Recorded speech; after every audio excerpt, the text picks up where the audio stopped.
आज संसार का हर एक व्यक्ति एक छोटे से जीवाणु कोरोना वायरस से इतना डरा हुआ है जितना वो परमाणु बम से भी नहीं डरता, क्योंकि इस छोटे से जीवाणु कोरोना वायरस ने सारे संसार को मृत्यु की बाहों में धकेल दिया है और एक भयानक स्थिति पैदा करती है।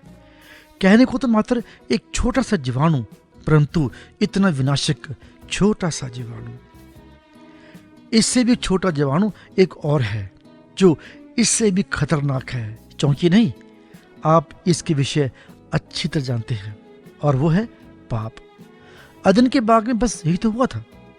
वो फल ही तो खाना था। फल में क्या रखा था? फल के खाने के पीछे परमेश्वर की आज्ञा का उल्लंघन। यही है वो कोरोना वायरस से भी छोटा और अत्यंत खतरनाक वायरस, पाप। और इस पाप का अंत अर्थात मजदूरी भी मौत है। ये मौत शारीरिक मौत से कहीं भयानक और विकराल मौत है। कोरोना का उपचार नहीं है जो सिर्फ शारीरिक मौत ही देता है, परंतु इससे भी अधिक खतरनाक मृत्यु का कारक है पाप। इसका उपचार तो बिल्कुल है, और वो उपचार है प्रभु यीशु मसीह का सनातन बलिदान, जिसके द्वारा पाप का नाश हुआ। याद नहीं, पापी का नहीं। इस पाप की मृत्यु का दृश्य इस तरह है, जहां उनका कीड़ा मरता नहीं और आग बुझती नहीं। फिर मैंने एक बड़ा श्वेत सिंहासन और उसको जो उस पर बैठा हुआ था देखा, जिसके सामने से पृथ्वी आकाश भाग गई और उनके लिए जगह न मिली।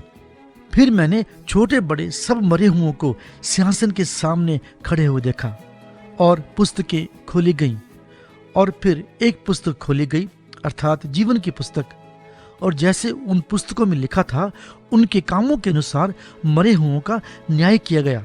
और समुद्र ने उन मरे हुओं को जो उसमें थे दे दिया, और मृत्यु और अधोलोक ने उन मरे हुओं को जो उनमें थे दे दिया। उनमें से हर एक के कामों के अनुसार उनका न्याय किया गया, और मृत्यु और अधोलोक भी आग की झील में डाल दिए गए।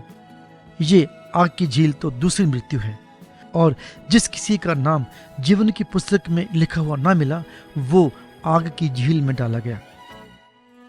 सावधान, अभी समय है। पाप की मजदूरी तो ये मृत्यु है, परंतु परमेश्वर का वरदान हमारे प्रभु यीशु मसीह में अनंत जीवन है। कौन सा जीवन आप पाना चाहते हैं? निर्णय आपके हाथ में है। उपचार प्रभु यीशु के सनातन बलिदान पर विश्वास करने में है। परमेश्वर का अनुग्रह आप पर बना रहे। आमीन।